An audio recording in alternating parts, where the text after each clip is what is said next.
ഉണ്ടാകുവാനുള്ളതുമായ സകലത്തെയും പൂർത്തീകരിക്കുന്നവനായ പരിശുദ്ധാത്മാവ്. ഈ പരിശുദ്ധാത്മാവാണ് നമ്മുടെ ഹൃദയങ്ങളെ ജ്വലിപ്പിക്കുന്നത്. അതുകൊണ്ട് ഈ ശിഷ്യന്മാരുടെ ഹൃദയത്തെ ജ്വലിപ്പിക്കുവാൻ എമ്മാവൂസിലേക്ക് പോയപ്പോൾ കഴിഞ്ഞു. അതുകൊണ്ട് എന്ത് പറ്റിയെന്നറിയാമോ?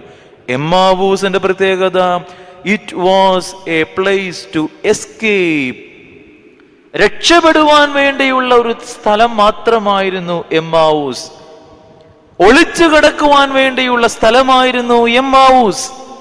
ആ യാത്ര പ്രിയമുള്ളവരെ കേവലം ഒരു സാധാരണ യാത്രയാ. പക്ഷേ കർത്താവും അവരുമായിട്ട് സംവേദിച്ചു കഴിഞ്ഞപ്പോൾ യാത്രയുടെ ഒരു ഡൈവേർഷൻ ഉണ്ടാകുകയാണ്, ട്രാൻസ്ഫോർമേഷൻ ഉണ്ടാകുകയാണ്. അവർ ഡൈവേർട്ട് ചെയ്യുന്നു. എവിടേക്കാ?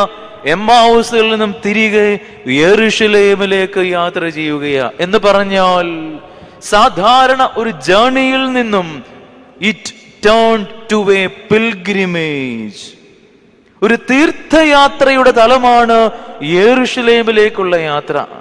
കേവലം ഒരു യാത്രയിൽ നിന്നും, ജേർണിയിൽ നിന്നും ഒരു ട്രാൻസ്ഫോർമേഷൻ, പിൽഗ്രിമേജ്, തീർത്ഥയാത്രയിലേക്കുള്ള ഒരു ട്രാൻസ്ഫോർമേഷൻ. അതുകൊണ്ടാ അവർ എമ്മാവൂസിലേക്ക് പോയ ശിഷ്യർ ഡൈവേർട്ട് ചെയ്ത് യെരൂശലേമിലേക്ക് യാത്ര ചെയ്തത്.